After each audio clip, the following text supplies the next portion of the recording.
Welcome back. This story is called "And There You Go." This is a story about a woman who I met while I was in a psychiatric hospital. Most people who are in psychiatric hospitals are not crazy. Most people who are in psychiatric hospitals are people who are going through some extreme event in their lives, some emotional event, who are having a lot of difficulty functioning. They're in the hospital to recover, but they're not crazy. They're not insane. This woman was crazy. Okay, this woman, she was very pretty, but she was kind of heavy, kind of a round girl. Would stand in whatever meeting we were in, whatever group session. She would never sit down. She would always stand and she would babble. And she always had a smile on her face. She was always happy, babbling, making no sense. I mean, pronouncing words that they were not even real words. One morning, we were in a group session. There was maybe 40 or 50 people in the room. And everyone had a sheet of paper, which was their morning worksheet you had to fill out, which had things like, what are your emotions? What do you hope to accomplish? Just things to get your day started. Everyone filled out this paper, front and back, and then we went around the room and everybody read what they wrote down. Well, this woman, refused to sit down.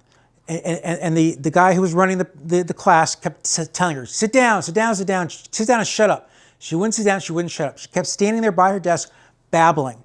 At one point, I looked over at her paper, and she had written on the paper, like words, again, didn't make any sense, but like really hard, like with a pen, really severe handwriting. I'm like, wow, there's something going on here. While this is happening, while this is going on, there's a guy, a new patient who had just checked in that morning. He was standing at the nurse's station. This guy was really, really good looking. Okay, I mean, this guy had a face like Brad Pitt would be jealous of. That's how good looking this guy was. And everybody was noticing this guy. He was a patient. He'd just been there for one day. He just started. The room we were in, 3 sides were glass and 1 side was a wall. So in the room, you can see everything that's happening outside the room. And while this girl's babbling and everyone's looking at her, everyone's waiting for her to sit down, she's blah, blah, blah, blah, blah. This guy, the really good looking guy that I told you about, walked past the window and she saw him. I mean, they were, a few feet apart. And for one moment in time, this girl became lucid. She actually had a conscious thought. She looked at this guy and she said the following words. She said, "And there you go." That's what she said. She looked at this guy. She was stunned. She stopped in her tracks and she said, "And there you go." As if to say, all of your questions have been answered because of this guy and how good looking he was.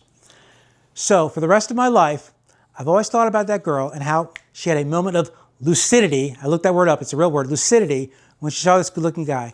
And any chance that I get to say, "And there you go," I say it, even though nobody knows what I'm talking about.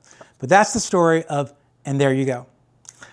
Don't forget to read my book, Broccoli Time by Dante Allen, available now on Amazon Books.